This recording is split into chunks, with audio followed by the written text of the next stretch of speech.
B'Shem Hashem Na'aseh v'Natzliach. Welcome everyone. Welcome back to our weekly shiur on the Parasha with the Parasha of the Zera Shimshon.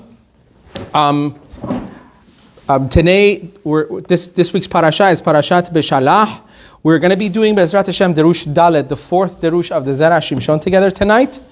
I just want to take a moment to say thanks to all those that comment, call me about the shiurim that we have. It means a lot to me. Baruch Hashem, we got a lot of people that enjoy many of the shiurim. Last week's shiur was a big, Parashat Bo was a big chidush for myself, and a lot of people enjoyed it, and I'm glad people did enjoy it. This shiur, as everyone knows, that's been here before, just to give a small introduction, the Zera Shimshon lived about 300 years ago in Italy. And he unfortunately passed away, leaving no children behind. His only son passed away in his lifetime. And because of that, when he was passing away, he wanted to leave something behind. Not that he didn't leave anything behind, but Chachamim say a person's Torah is like their children that live on forever. So he basically said, he made a pact that whoever learns his Torah and whoever teaches his Torah, he will make sure, he blesses them, so to speak, from heaven, that they should have children, kishtile zatim, like the branches of olives, and they should prosper in parnasa, and everything shall be good in their lives. Many people have actually come forward. Many people have stories of miraculous things that have happened for them due to the fact that they started learning the Zera Shimshon. I'll just read, for instance, I'll translate part of his will. This is his will, so to speak, which is in his introduction to the Sefer. He says, I implore you with 10 expressions of supplication to choose to study those portions of these novel concepts, which he's talking about the Zera Shimshon, that find favor in their eyes. Even more so, learn them after his death, meaning, since this study will serve to restore my essence and soothe my spirit, and will meritorious for my soul. And then he says,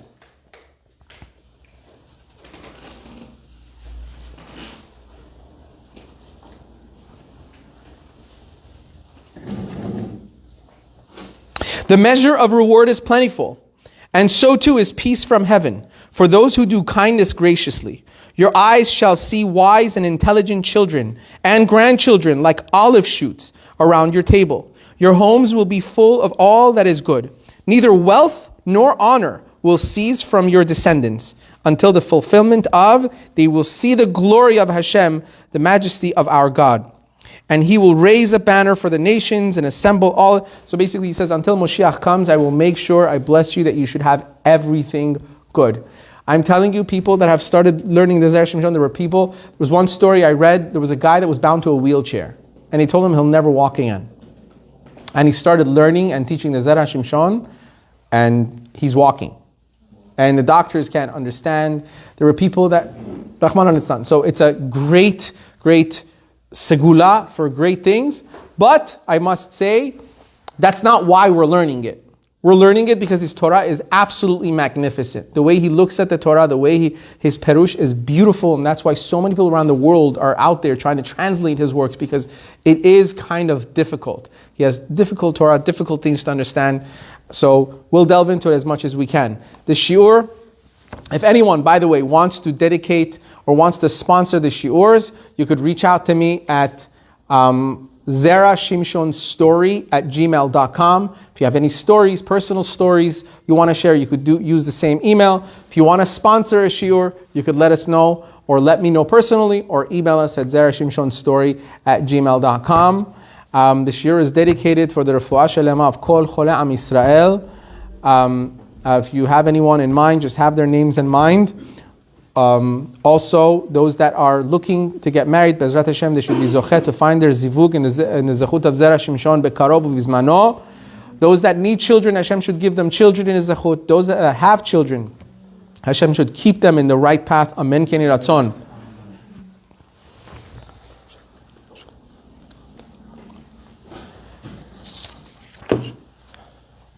Okay.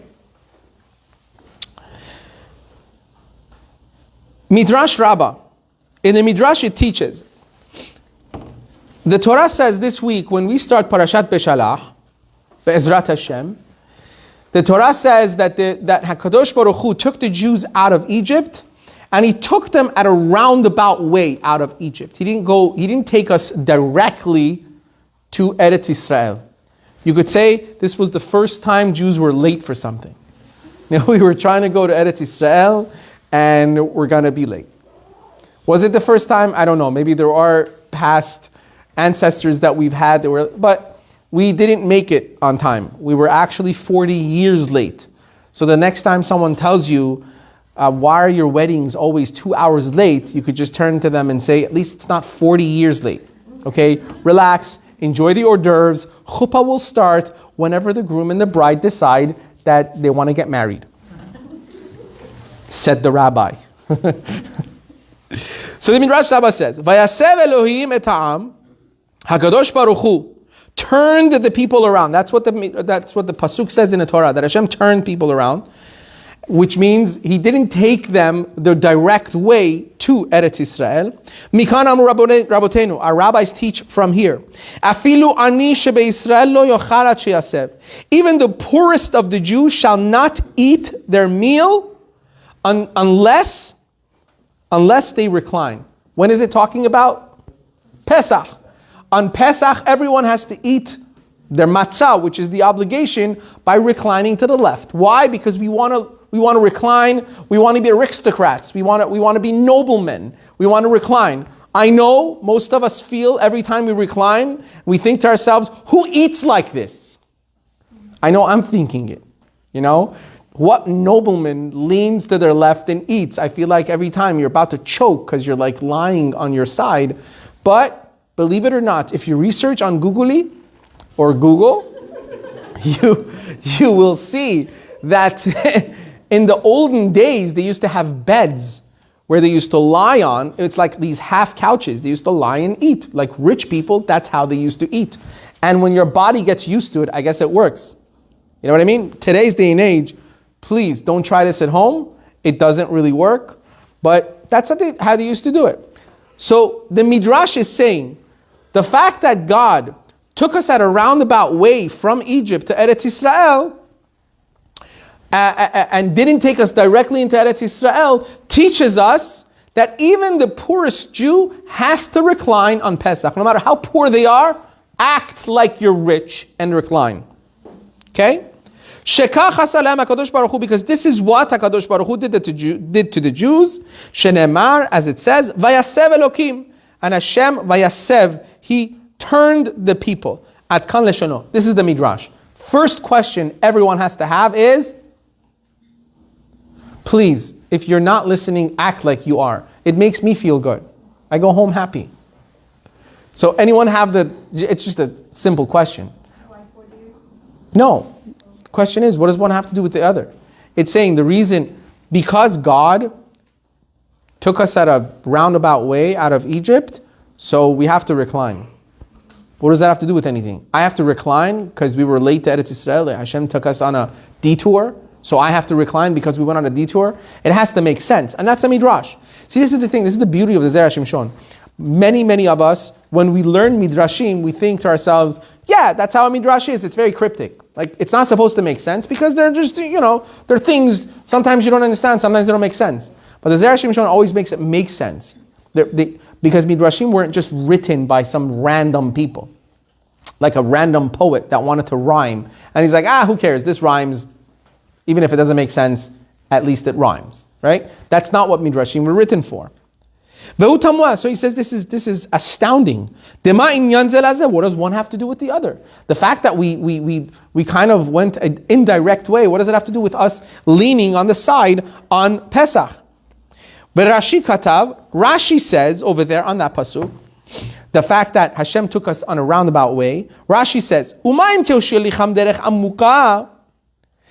Rashi kind of does a kal v'chomer. Last time we talked about a kal v'chomer. What did we say a kal v'chomer is in English? You guys remember? Logical calculation. Logical calculation, is that what we said? We'll call it a logical calculation. If it makes sense to you, it makes sense to me. I don't care. Meaning, a logical calculation is, if in so-and-so situation God did this, how much more so he would do the same thing in a much less of a situation. So let me explain to you what that Kal V'chomer is in the Rashi. Rashi says like this: Uma kisheholicham derech amuka, when Hashem led Bnei Israel at a roundabout way, Amru nitena rosh. Bnei Israel said, you know what? Give us another leader. Let's just go back to Mitzrayim. When was this? This is when the Jews sent spies into Israel. The spies came back with a negative report, and they're like, oh God, we're all going to die. Quite literally, right? It was bad. And all the Jews turned around and they're like, you know what? Give us a leader. Let's just go back to Egypt. And that was how long after we came out of Egypt, by the way? It was 16 months after. And we wanted to go back. So he's saying, if all the way there, 16 months later, when Hashem took us all this roundabout way, we said, you know what?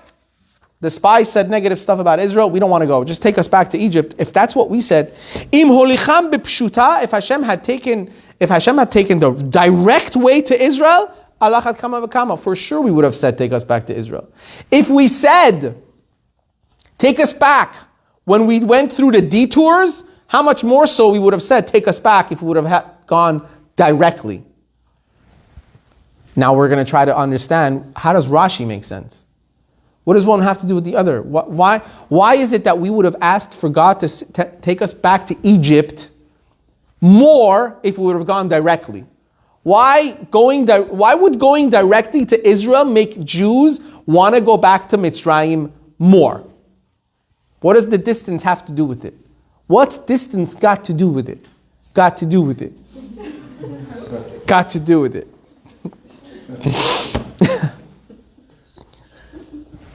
Okay. Someone spiked my tea, I'm telling you. Did you? You should have. So he says, even this Kal V'chomer you have to ask. What is Rashi saying with this Kal V'chomer?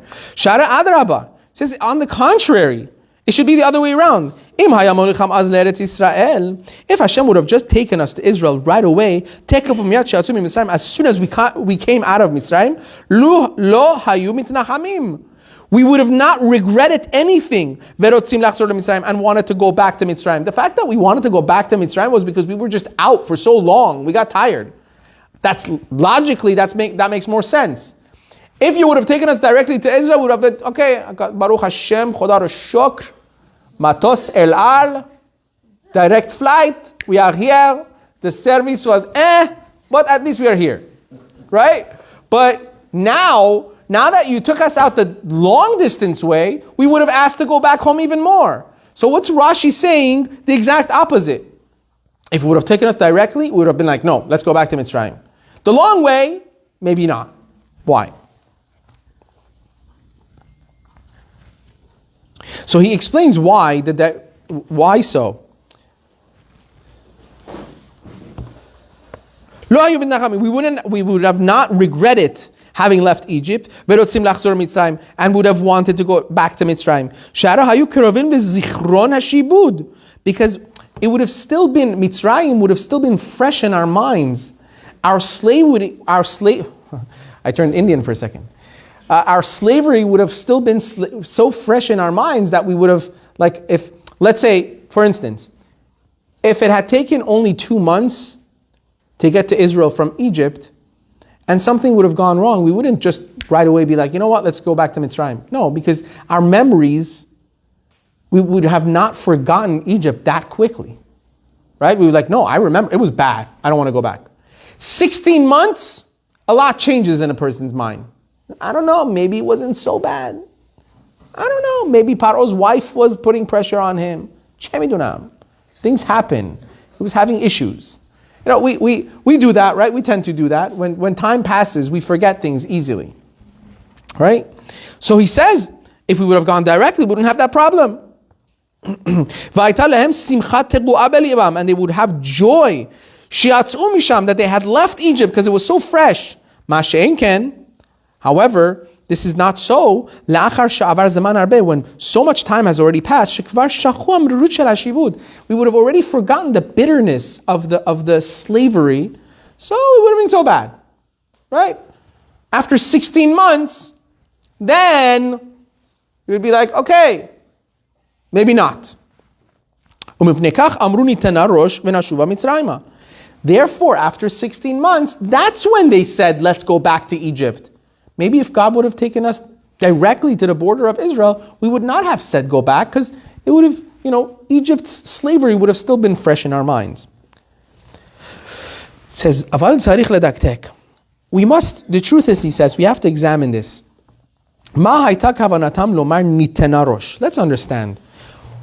When the Jews sent the spies into Israel, and they came back with a negative report, the Jews said, Nitena rosh v'nashuva leMitzrayim. Give us a leader and we shall go back to Egypt. The terminology used here is very precise. Basically, why didn't the Jews just say, let's go back to Egypt? Let's just go back. Why did they say, give us a new leader and we'll go back to Egypt? Why? What was the difference here? They should have just said, let's go back. Why do they need a new leader to do so? And furthermore, if they're going back to Egypt, they're going to be slaves, right? If they're thinking of going back to Egypt, they're not going to hotels. They're going back to slavery, correct? If they're going back to slavery, lo shayach rosh, what do they need a leader for? What's their leader is going to be just as slave as they are. So what's the difference having a leader or not? What would it? Negotiate? You don't know what a slave is, do you? See, that's what happens when time passes. Slaves don't negotiate. That was the problem. Sha'avadim en lahem melech v'rosh. Bifnei atzmam. Avadim, slaves, don't have a king or a leader. They're slaves. They're going back to slavery. What leader? Imagine somebody getting up and going, I'm the leader of these slaves. Like, psh. Okay, get in the back of the line. You're just as slave as the other ones. Vehem tarte da setrina hadade. And this is two things that don't go together, slavery and leadership. V'achinami b'masha amru. Similarly, when they said, Eretz ocheret yoshevehahi. Another question on the spies. When the spies went, all these questions are a part of the answer we're going to give. But I need to first know if everyone or at least half the room is following. If I have half of you following, we'll go further. Is everyone following so far? Yes. Okay, Yehuda is following. So another thing that the Jews said when the spies came back from Israel, they said, what we spied out of the land, what we noticed is Eretz ochelet yosheveha. This land literally is eating its inhabitants. It's eating its people up. That's what they said. Im nomar she'advarim kepishtan. If we want to say these words to understand them according to their simple meaning, that basically what it's saying is that Israel makes its people die early. That's what it means, right? They went there and they saw people dying. And they came back and they're like, this land, it's bad. It's killing everybody. Everyone's dying early, right? It has to be something for them to come and be shocked about. It wasn't a normal death rate. They went in and they came out, they're like, Eretz ochelet yosheveha. This land is eating its inhabitants, meaning people are being buried. They're dying. So that's the simple meaning. So he says, Ze efshar. That can't be. You can't say that that's what they meant or that's what was really happening. Sharehem ra'u shekama shanim nitkayemu shama kanaanim. Because they knew what Eretz Yisrael was. The Canaanites lived there for many, many generations. And the Jews knew this because they knew they're supposed to go take it away from the Canaanites.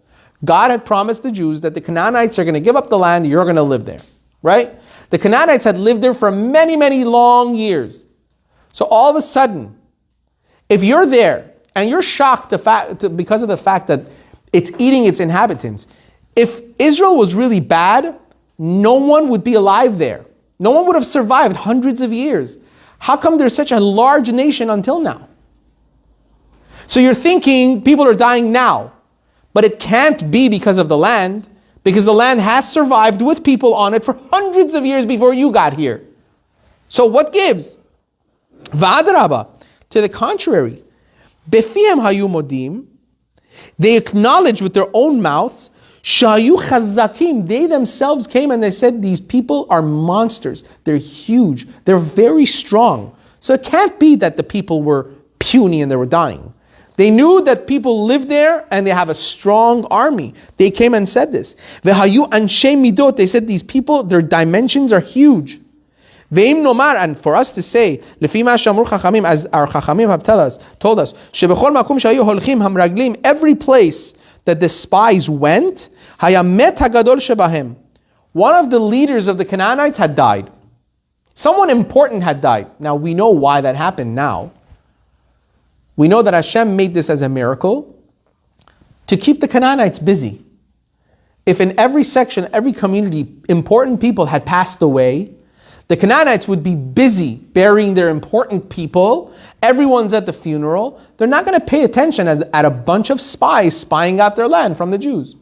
This way, God wanted to make it comfortable for the Jews. You want to spy at the land of Israel? You want to see what I'm about to give you? Here, I'll make them busy.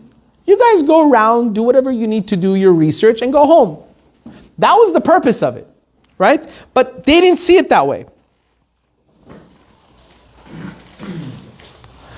And he says, and we would say, and because of this, Eretz Ochelet, they came back and they said, this land is eating its inhabitants.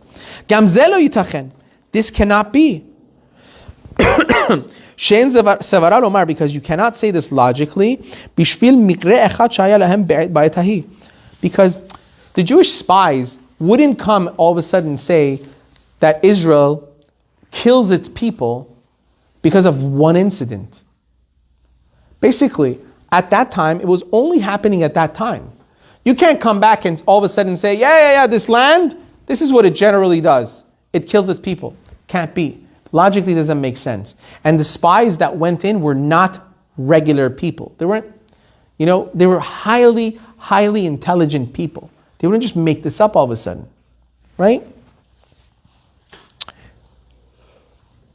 Because they themselves saw with their own eyes how many people lived in that land for how long. So it can't be that they really thought that somehow the land is cursed. They needed to know that this is happening exclusively now for their sake, or else no one would have survived on this land. Furthermore, it would have made more sense to say, and at that time, it was only happening at that time, specifically, God was making it happen. Who did this? Meaning, HaKadosh Baruch Hu was doing this to the Canaanites in order to destroy them before the Jewish people come in. And although the spies, their sole intention was what? What was their sole intention? To say negative things about Israel. That was their intention. They said Lashon Hara about Israel. They had their own personal incentives why they wanted to say negative things about Israel, but that was their main intention. They were looking for something wrong to report about. But he says, very interestingly, he says, even if they were looking for something negative to say, it's still got to make sense. This doesn't make sense. You can't come after one time of one day of seeing people dying, all of a sudden come and claim that this land is always killing everyone. Because logic would just go against that. Everyone would be like, oh yeah, so how come there's so many people living there still? They should have died long ago. So it doesn't make sense. What were they really doing? What were they saying? What was this excuse? It has to make sense. So now, we're going to start going into the answer. Okay, everyone following so far? I know we had a couple of questions, but we're going to answer all of them together, and you'll see how all of them will be answered. And this is going to be something very, very nice that you could share at the Seder table when Pesach arrives, God willing, because it has to do with Pesach as well, because it's in this Parsha. I know that people don't want to think about it, but Pesach is about 2 months away, literally. It's not even funny, right? Just thinking about it, I just want to leave right now. All the cleanup and stuff and the chaos of cleaning up. You women, you don't know what you do to men. I'm just letting that you know. Pesach comes, fear is in the house. A month before Pesach. Don't eat, don't walk, don't breathe. I'm sorry, I'm just lashing out right now.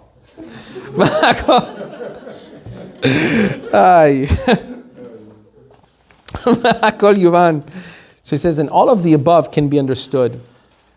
With prefacing it with what our Chachamim have taught us. This is a very well-known thing to many, that if Moshe Rabbeinu, what would have happened if Moshe Rabbeinu would have taken us into Israel? Have you ever thought about that? What would have happened if Moshe Rabbeinu would have taken us to Israel? Not Yehoshua, obviously Yehoshua would be there as well, but Moshe Rabbeinu would be the leader to take us in, and he would have built the Beit HaMikdash. Obviously, if we would have gone, right? It would never be destroyed. The Beit HaMikdash would never be destroyed. Imagine going into Israel, having an eternal Beit HaMikdash with Moshe Rabbeinu the leader. I mean, he would technically be the Moshiach, right? In a sense, Moshe Rabbeinu would have taken us. So here, he's going to bring this concept. He says, if Moshe Rabbeinu would have taken us into Eretz Israel, right? Hayan nut asham, he would have planted Bnei Israel into Israel. Velo hayan nechrav habayit, and the Beit HaMikdash would never be destroyed. Ela im yechetu Yisrael. However, if the Jews would sin later on, haya hakadosh baruch hu memitam. HaKadosh Baruch Hu would have annihilated the Jews. Because Moshe Rabbeinu builds a building, it's eternal. It's not going to be destroyed. So if the people sin, they're going to be destroyed, because there's no other option. There's no other way out. And there would be no concept of exile. It would just be total annihilation. You make a mistake, you pay for it with your body. There would be no option of exile like we are today for our mistakes. But now that Moshe Rabbeinu was not the one to take us into Israel, because of this, HaKadosh Baruch Hu had the option of putting, so to speak, pouring his anger on wood and stone, which was our temple, the Beit HaMikdash. It was a way out. Because the temple wasn't built by Moshe Rabbeinu, it wasn't eternal, therefore it could be destroyed. When Bnei Israel, when we sinned, Hashem said, okay, as a punishment for the Jews, I'll destroy the building and I'll exile the Jews out of Israel. And they'll go into exile. And in a sense, that would save the Jews.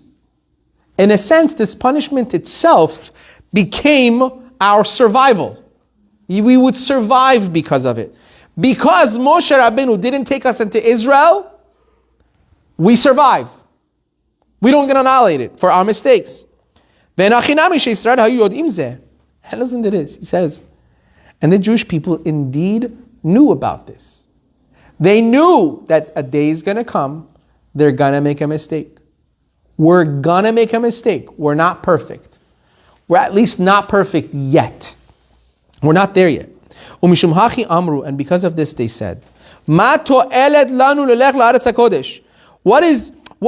we going to gain if we go to the Holy Land now? If Moshe Rabbeinu is the one who's going to be our leader to take us in, what's the use? If he takes us in, we won't survive. The nation won't. So what's the use? Because if they make a sin, they'll be annihilated. Yoter tov lahem likach rosh acher. Therefore, it would be better for them to get another leader, shelo yit'em sham, that won't be as powerful as Moshe Rabbeinu, to situate them there, to plant them there. Va'af im yitchayevu galut, and even if they become punishable, subject to exile, yoter tov lahem lachzor afilu lemitzrayim. It would be even good, better for them to go back to Egypt than to get killed. They'd rather go back to Egypt than to get killed. Therefore, this answers our question. We said, why is it that Bnei Israel, when they heard the stuff when they heard the news from the spies, they said, Nitana rosh v'nashuva. Give us a leader and we'll go back to Egypt. They weren't saying literally, according to the Zera Shimshon, they weren't saying, give us another leader, we want to go back to Egypt now. Let's go back. They were basically intrinsically saying, look, what's the use of Moshe Rabbeinu taking us into this land if it's going to be our burial plot, literally? We'll be destroyed if he does. He's going to build the Beit HaMikdash, we're going to sin, Hashem's not going to destroy the Beit HaMikdash, and the Jews are going to be annihilated. So you know what? Give us another leader so that we'll have the option of exile, even if the exile is Egypt, would rather go there than be completely wiped out. So it wasn't them saying, let's go back to Egypt now. They were saying, no, we want the option of exile. Give us the option to go back to exile. We don't want instant death. We want to have that option on the table. If that option is on the table, you mean it's not going to be on the table with Moshe Rabbeinu? Fine, so be it. Give us another leader to take us into Israel. So then we'll have that option. That's why we said, why the peculiar way of the Pasuk? Why is it that they're saying, give us a leader and we'll go back? Why don't they just say, okay, we want to go back to Egypt? They didn't say that. They said, give us a leader and we'll go back. Why? They were saying, we don't want Moshe Rabbeinu to take us in. If Moshe Rabbeinu takes us in this place, we're doomed. Because we knew ourselves. We knew that if it's not in this generation, in the next generation, we're gonna drop the ball. And when we do, we don't want to be completely wiped out. So why were we punished? So why were we what? Why is this a day known as the worst day? Right, so your question is very valid. Why were we punished? So if you look, if you look in the Torah, I believe this is the answer. This is what I thought about. Right? The punishment was more for crying for no reason than anything else. That's what Hashem says. You cried for no reason. We just gave an explanation so, why it was valid. So here's the thing. So you have to think. You think HaKadosh Baruch Hu doesn't know? You think Hashem doesn't know if Moshe Rabbeinu takes you? He has a plan. Right? It was the mistrust in HaKadosh Baruch Hu and the crying for no reason that got us to this place. That was the problem. It was us saying, we don't think God knows what He's doing. What are we doing? What are we doing? If we go, we're going to die. Like Hashem's like basically saying, you think I don't know that? You think like I haven't planned ahead? In fact, Hashem had planned ahead. You know what the plan was? You still don't know what the plan was? We've done Zera Shimshon for so long. Moshe Rabbeinu wasn't supposed to take us to Eretz Yisrael. Remember that? Yeah. That was the original plan. HaKadosh Baruch Hu already knew that Moshe Rabbeinu is not going to take the Jews into Israel. He had already planned for that. So this problem that we had, like, oh, what are you doing? Why are you taking us into Israel with Moshe Rabbeinu? Da, da, da, da. Hashem was basically saying, you think I don't know that? You think I'm not planning for that? You're going to cry like you know more than I do? That's why we're punished. Make sense? Don't ask these kind of questions again. Also, the time of punishment because of idol worship. Because Jeremiah says the Jews were exiled out of the land of Israel, out of the temple was destroyed because of idol worship. They worshiped alien gods, worshiped both. Yes, we know why they were. We're just saying that they knew that they're going to be exiled at some point for some mistakes. And that was true. It was idol worship and all sorts of different things. So now,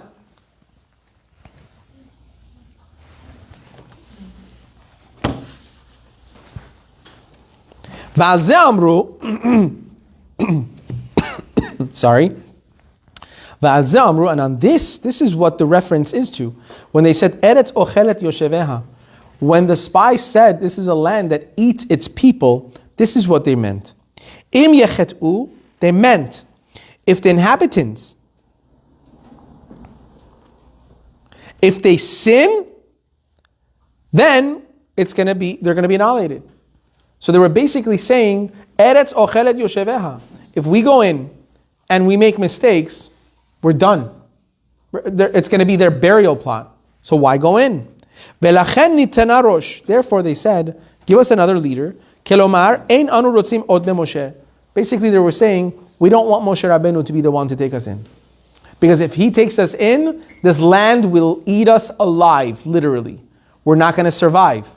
It's going to be too holy, we're going to make mistakes, and we're done deal. Now we said Rashi's Kal V'chomer didn't make sense, right? At least. Rashi was saying, if you would have gone if when we went the long way, we weren't able to, we had a problem, we wanted to go back, how much more so the close way, right? So he says, the Kal V'chomer is like this. Kach Perusho, this is what it means. Shakadosh Baruch Hu Amar lo Moshe, Kadosh Baruch Hu said to Moshe Rabbeinu, at the burning bush, Ehyeh asher ehyeh, which means I shall be what I shall be. Moshe Rabbeinu said to HaKadosh Baruch Hu, who shall I say has sent me?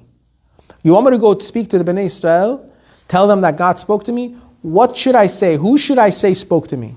And Hashem said, tell them, Ehyeh asher ehyeh. I shall be what I shall be. That's the person or the entity that spoke to you.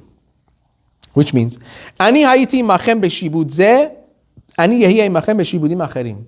Which means, I was with you in this exile, and I shall be with you in the upcoming exiles as well. That was really what Hashem was telling Bnei Israel. Ehyeh asher ehyeh. I was the one who was with you in this past exile in Egypt, and I'm the one who's going to be with you in the upcoming exiles. Demashma mizeh, the indication is that HaKadosh Baruch Hu was trying to say that there's going to be other exiles. Hashem was hinting to Bnei Israel by sending Moshe Rabbeinu. He was already telling the Jews there is going to be other exiles. You remember we did this before. We spoke about this before. That the exodus from Mitzrayim was temporary. Y'all remember this? Y'all looking at me like I'm crazy. You guys remember when we spoke about this? We said that, remember we had a shiur about the fact that Hashem said to Moshe Rabbeinu, go tell Paro that we're going to go out for 3 days to bring sacrifices and then we're going to come back. And we said, hold on a second, but that's not truthful, right? We weren't going to go for 3 days. We were just leaving, right? No, in fact, we were really trying to go for 3 days only. It was supposed to be for 3 days only. It was supposed to be, you guys remember this? You remember? I said this, right? It was supposed to be a 3-day getaway, Shabbaton. Yeah. Remember? Yeah. It was like a nice flyer. You don't remember the flyer? It was a nice flyer that said, Shabbaton at Mount Sinai. Come join us, and we're going to catered food from so-and-so. Speakers are going to be Moshe Rabbeinu, Aaron HaKohen. Right? It was last year's class, exactly. It was supposed to be literally 3 days, going to Midbar with Moshe Rabbeinu, Aaron HaKohen, have an amazing, and I'm not making a joke, have an amazing Shabbaton, receive the Torah at Har Sinai, right? Be recharged, and go back to Egypt and finish up the other 210 years. The other 200 years, or 220 years, depending who you go like. But at least 200 years, or 190 years. Right? We still had some exile to finish up in Mitzrayim. But when Egypt became so rough, when Paro made things so much harder on the Jews, Hashem saw that we're not going to survive. Shabbaton's not going to be enough. We need bigger charge. We're going to need a much bigger charge. So he said, you know what? I'm going to take them out completely, take them to Israel, have the Beit HaMikdash for a few hundred years. That'll be a nice recharge for them for the rest of the exile that's going to come, and it's going to be a long one. I'm not going to do this lecture again, but that's basically what it was. Okay? So, Ehyeh asher ehyeh, Hashem was telling the Jews, I will be what I will be. Meaning what? I was with you in the exile in Egypt, and I'm going to be with you in the other exiles. Did Moshe Rabbeinu like that answer? No, he didn't. Remember that lecture last year? Moshe Rabbeinu said, no, then don't send me. I'm not going. If you're going to use me to just bring out the Jews temporarily and then send them into exile, I want nothing to do with it. I don't want to do it. I don't want to be the leader who takes the Jews out for a few hundred years and then you take them into exile again. Finish it now. Right? So Moshe Amar, Daya latzara. Moshe Rabbeinu said, please, enough with the suffering. Shelo haya rotzeh shetihyena galuyot acharot leYisrael. Moshe Rabbeinu did not want any more exile for the Jews. Kemoshe parashnu le'el b'Parashat Shemot, as we discussed in Parashat Shemot, which we did last year. V'Hakadosh Baruch Hu heshiv lo. Hakadosh Baruch Hu said to him, Ehyeh shelachani alechem. Now remember, when the pasuk later on says, Hashem all of a sudden says to Moshe Rabbeinu, go tell them, Ehyeh shelachani alechem. Ehyeh has sent me to you. He cut half the Ehyeh. First he said, tell them, Ehyeh asher Ehyeh. I shall be what I shall be. The second time, after arguing with Moshe Rabbeinu, he says, tell them, Ehyeh shelachani. I shall be sent me. He cut half the I shall be. Which was what? Hashem was saying, fine. Tell them who sent you, the one who was with you in the exile of Egypt. Meaning, there might not be more exiles. You only had to have the exile of Egypt. Meaning we're going to stop at the exile of Egypt. Don't tell them anything about other exiles. That's what Hashem said to Moshe Rabbeinu. Ve'efshar she'iskim Moshe. And it is possible that Hashem actually agreed with Moshe. Ve'efshar nami shelo iskim. And it could be that he actually didn't end up agreeing with Moshe Rabbeinu. Ela she'omar kach le'Yisrael. But only told him, this is what you should tell Bnei Israel. Don't tell them any further. Because Hashem said, all right, don't make them nervous. Don't tell them about future exiles now. Just tell them, you know who sent me? Hashem that was with you in this past exile. Don't tell them about the future exiles anymore. And if we want to say that Hashem really agreed with Moshe Rabbeinu that there would be no future exiles, then the Jews could have just gone the direct way. For they were already free from all foreign kingdoms. And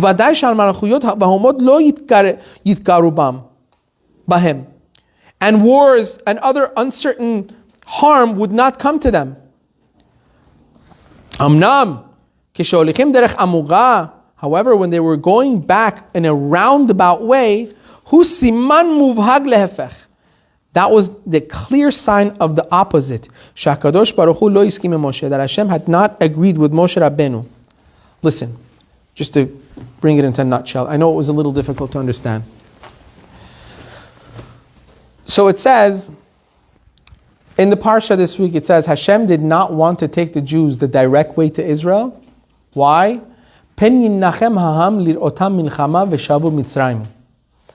Maybe the Jews would see wars and their enemies and they'll want to go back to Egypt. So Hashem said, I'll take them the far way so that if they see war or attacks from enemies, they'll be too far out for them to want to come back to Egypt. What does that even mean? So what he's explaining is basically saying it was more futuristic. Hashem said there's going to be other exiles. There's going to be enemies attacking. Why? Because imagine, if Hashem was supposed to take us into Israel, period, wouldn't you think it would be a comfortable ride all the way through with no enemies attacking us on the way? If Hashem has just taken us out of exile from Mitzrayim, from Egypt, sir, we're done. No one's going to fight us anymore. No one's going to have problems with us anymore. We're going to go directly into Israel. Why would anyone want to bother us? Hashem has told us, I'm taking you out once and for all. You're free from all exile. You're free from any enemies. You're going to go directly to Israel. But he didn't do that. You know why? Because Hashem said, it's not time yet. You're not done. You're not done with exile. You're going to have to deal with enemies. There's going to be enemies that are going to be attacking you. It's not going to be all dandy. I'll tell you, I had this question all my life. I always had this question. Hashem promised us Eretz Israel, right? So I don't understand. Just take us there, give us the land, and let building begin. Build the Beit HaMikdash. That's not how it happened. Forget the outside wars that we had to fight with the Pelishtim and the Amalekites and all those wars. There were so many internal wars that we had to go through. He's the true king. He's the true king. Kings fighting, people, families fighting. It was so much suffering we went through. This answers the question. HaKadosh Baruch Hu is telling Bnei Israel, you're not done with exile yet. You're coming out of Egypt because you couldn't survive in Egypt anymore. But I'm taking you the roundabout way to kind of let you on a secret. You're not done with the exile. The roundabout way meant you're going to be dealing with enemies. And that's why the Parasha says it quite clearly. Hashem said, I'm going to take them the long way because when they get attacked by enemies, I don't want them to want to go back to Egypt. And here we go. Because HaKadosh Baruch Hu did not agree with Moshe Rabbeinu to end the exile with Egypt. He knew that there's going to be more exiles. And he knew that Moshe Rabbeinu is not going to lead us into Israel. It's going to be another leader. Which meant the Beit HaMikdash can be destroyed and the Jews are going to be exiled. And we're going to have many different exiles. And because of that, Moshe Rabbeinu was never actually destined to take us into Israel. Now he says, our Kal V'chomer makes sense.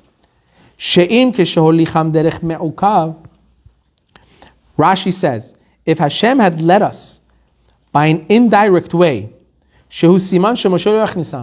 which would be a sign that Moshe Rabbeinu is not going to take us into Israel. Indirect meant you're going to deal with exile, which equals no Moshe Rabbeinu in Israel. So if if Hashem took us out of Egypt an indirect way, which meant Moshe Rabbeinu is not going to end up taking us into Israel, Amru nitena rosh. So Bnei Israel said, give us a new leader. Im holicham b'pshuta. If he had led them in the direct way, shaya siman shelo yeh lahem galuyot acherot. If he would have gone directly into Israel, which meant there's not going to be any more exiles coming up, v'shemoshe yitem ba'aretz, and Moshe Rabbeinu would have planted them al achat kama v'kama sheyitzul lachzor mitzrayim. How much more so they'll want to go back to Mitzrayim? Because they would say, hold on, you're taking us directly into Israel. Moshe Rabbeinu is taking us into Israel. Hold on a second. That means he's going to build a temple.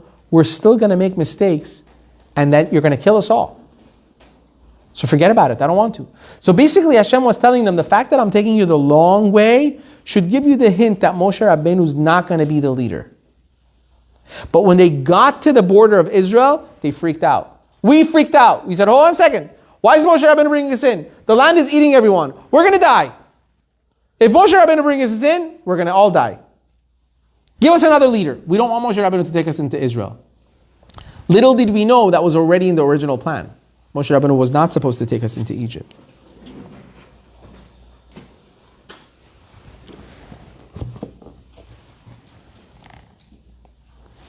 So he says now, we're going to answer the first question we had, right? The Midrash says, therefore, because Hashem took us at a roundabout way, even the poorest of the Jews has to lean on Pesach. And we said, what does that have to do with anything?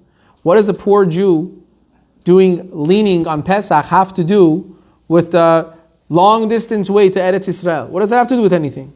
So he says, Va'af al pichen, even though that we're supposed to be exiled, like we are today, still on Pesach night, we are obligated to recline while we eat. Because the freedom that we are hinting to on this night, is a freedom of spirit, not body. Not a freedom of body.